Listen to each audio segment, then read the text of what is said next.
Alors React, c'est une librairie créée par Facebook et Instagram, entièrement codée en JavaScript, et l'avantage par rapport à un framework, c'est que vous allez pouvoir travailler avec les dépendances qui vous plaisent, là où avec un framework, vous êtes obligé de travailler avec les petits outils qui sont systématiquement fournis avec. Derrière le React, il y a la philosophie composant, qu'on retrouve de plus en plus à droite à gauche chez d'autres librairies, chez d'autres frameworks. La philosophie composant, ça veut dire qu'on va découper toute son application en plusieurs petits composants réutilisables.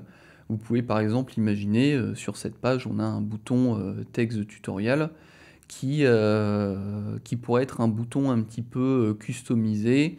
Quand on clique dessus, il pourrait faire apparaître un pop-up avec un message. Et ben ça, c'est un composant qui n'existe pas en HTML pur, mais qu'on va pouvoir créer en JavaScript avec la librairie React. Et du coup, on va avoir un composant un petit peu plus intelligent, un petit peu plus modulable. Et c'est vraiment ça la grande force de React. Tous ces composants, ils vont être liés à l'intérieur d'un DOM. Donc si vous avez fait un petit peu de JavaScript déjà, vous connaissez le DOM, ça permet d'interagir avec les éléments HTML de la page. Avec React, on va avoir un DOM virtuel.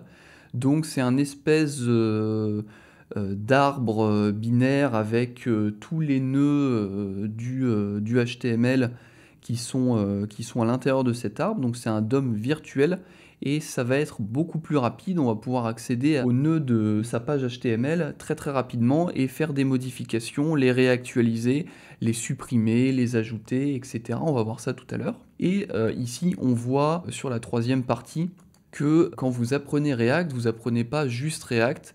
En fait, ici, ils font référence à React Native, qui est une librairie pour créer des interfaces utilisateurs, mais pas pour le web, pour le mobile.